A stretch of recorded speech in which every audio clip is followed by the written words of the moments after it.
Nama Fardina Mufti mungkin sudah tidak asing bagi pecinta film Indonesia, terutama dalam beberapa tahun terakhir. Sebelum dikenal sebagai aktris, ia lebih dulu meniti karir di dunia modeling melalui ajang Gadis Sampul dan Putri Indonesia. Pengalaman tersebut kemudian membawanya memasuki dunia akting, hingga perlahan membangun reputasi sebagai salah satu aktris yang mampu tampil meyakinkan dalam berbagai genre. Perjalanan Fardina di layar lebar tidak berlangsung secara instan. Ia memulai dari peran-peran kecil, kemudian dipercaya menjadi pemeran utama dalam sejumlah film, termasuk yang mengantarkannya masuk nominasi Festival Film Indonesia, dari drama romantis, komedi, hingga horor psikologis. Nah, kali ini kita akan membahas perjalanan filmografi Fardina Mufti mulai dari debutnya di layar lebar hingga film-film terbarunya. Debut layar lebar Fardina Mufti dimulai melalui film drama romantis Love for Sale. Film ini mengikuti perjalanan Richard, seorang pria lajang yang mengikuti layanan pencarian pasangan demi memenangkan taruhan dengan teman-temannya. Pertemuannya dengan Arini justru mengubah cara pandangnya tentang cinta, hubungan, dan kesepian. Meski kemunculannya belum menjadi pusat cerita, film ini menjadi langkah awal Fardina memasuki industri perfilman Indonesia, sekaligus membuka jalan menuju proyek-proyek yang lebih besar. Maksudnya pasaran mukanya? Fardina tampil dalam film horor Perempuan Tanah Jahanam karya Joko Anwar. Ia memerankan Nyai Sinta, karakter yang berkaitan dengan masa lalu kelam desa tempat tokoh utama mencari asal-usul keluarganya. Seiring berkembangnya cerita, berbagai rahasia mengerikan mulai terungkap dan membawa para tokohnya pada teror yang sulit dihindari. Meski berstatus pemeran pendukung, keterlibatannya dalam salah satu film horor Indonesia paling sukses membuat namanya semakin dikenal penonton. Fardina bergabung dalam film Keluarga Anak Garuda. Film ini mengisahkan sekelompok remaja dari berbagai daerah di Indonesia yang dipersatukan dalam sebuah program pendidikan. Ini nilainya jelek malah pada bolos kok. Kalian tuh harusnya masuk sekolah biar makin pinter. Melalui berbagai tantangan, mereka belajar tentang kerjasama, kepemimpinan, dan pentingnya menghargai perbedaan. Kehadiran Fardina dalam film bertema inspiratif ini semakin memperluas pengalaman aktingnya di genre drama keluarga. Pak Taat mati-matian ngelawan perampok itu. Pada tahun yang sama, Fardina kembali mendapat peran utama lewat film komedi drama Guru-Guru Gokil. Ia memerankan Rahayu, seorang guru yang bersama rekan-rekannya berusaha mengungkap hilangnya uang para pegawai sekolah.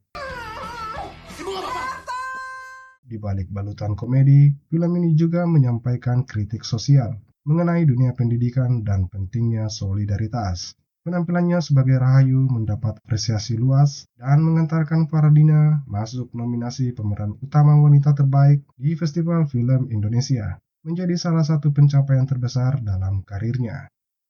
Setelah sukses di genre drama dan komedi, Fardina kembali tampil dalam film horor Perempuan Bergaun Merah. Lo lihat. Udah lihat. Udah lo lihat dulu baik-baik. Yang ini. Film ini mengikuti sekelompok mahasiswa yang berusaha mengungkap misteri kemunculan sosok perempuan bergaun merah yang terus meneror mereka. Semakin jauh penyelidikan dilakukan, semakin banyak rahasia masa lalu yang terkuak. Melalui film ini, Fardina kembali menunjukkan kemampuannya membangun suasana tegang dalam genre horor.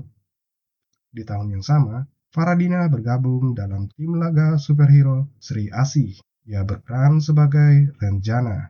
Film ini menceritakan perjalanan Alana yang menemukan jati dirinya sebagai pahlawan super Sri Asih dan harus menghadapi ancaman besar yang mengincar umat manusia.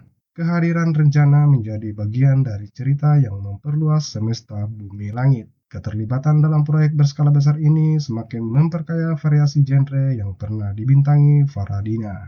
Dan harus ada yang buktiin kalau agama cuma bikin orang ketakutan dan ngelakuin hal-hal gila. Salah satu pencapaian terbesar Fardina datang melalui film horor psikologis Siksa Kubur.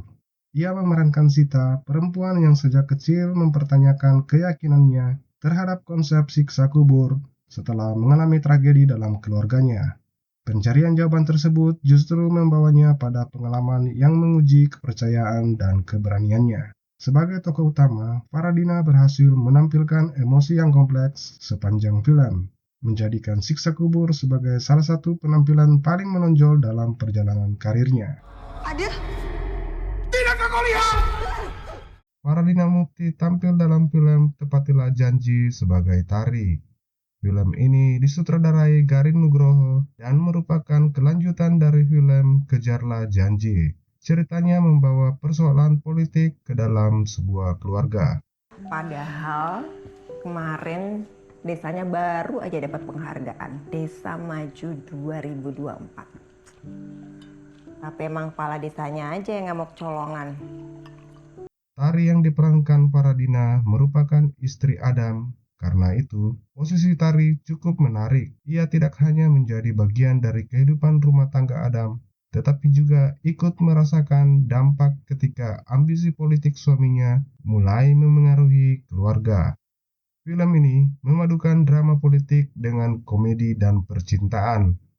Persoalan seperti kompetisi pilkada, politik tanpa etika, politik dinasti, media sosial, sampai gosip masyarakat desa menjadi bagian dari cerita. Aku kasih kamu contoh satu ya. Dan ini terjadi sama teman aku sendiri.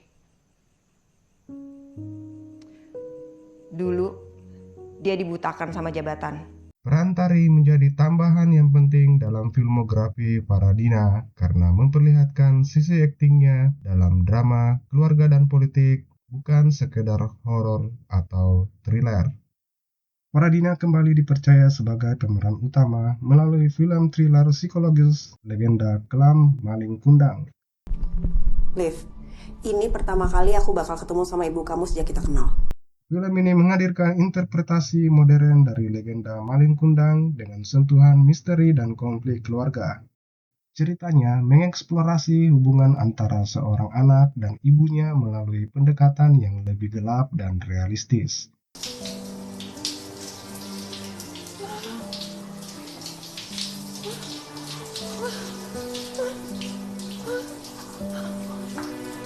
Film ini kembali memperlihatkan kemampuan Faradina membawakan karakter dengan tekanan emosional yang kuat.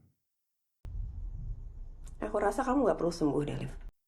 Masih pada tahun yang sama, Faradina tampil dalam Janur Ireng Seudino The Prequel. Sebagai bagian dari semesta horor yang telah dikenal penonton Indonesia, film ini mengungkap berbagai peristiwa yang terjadi sebelum kisah Seudino. Berbalik ke pengirimnya. Saya tahu resiko itu. Kehadiran Faradina menambah daftar panjang keterlibatannya dalam proyek-proyek horor berskala besar. Perjalanan Faradina Mufti di dunia perfilman menunjukkan perkembangan yang konsisten dari tahun ke tahun. Berawal dari peran-peran pendukung, ia perlahan dipercaya menjadi pemeran utama dalam berbagai film dengan genre yang semakin beragam. Mulai dari drama, komedi, thriller, hingga horor psikologis. Keberhasilannya memperoleh nominasi Festival Film Indonesia serta keterlibatannya dalam sejumlah film populer membuktikan kualitas akting yang terus berkembang. Dengan berbagai proyek baru yang terus berdatangan, Faradina Mufti menjadi salah satu aktris Indonesia yang menarik untuk terus diikuti perjalanan karirnya.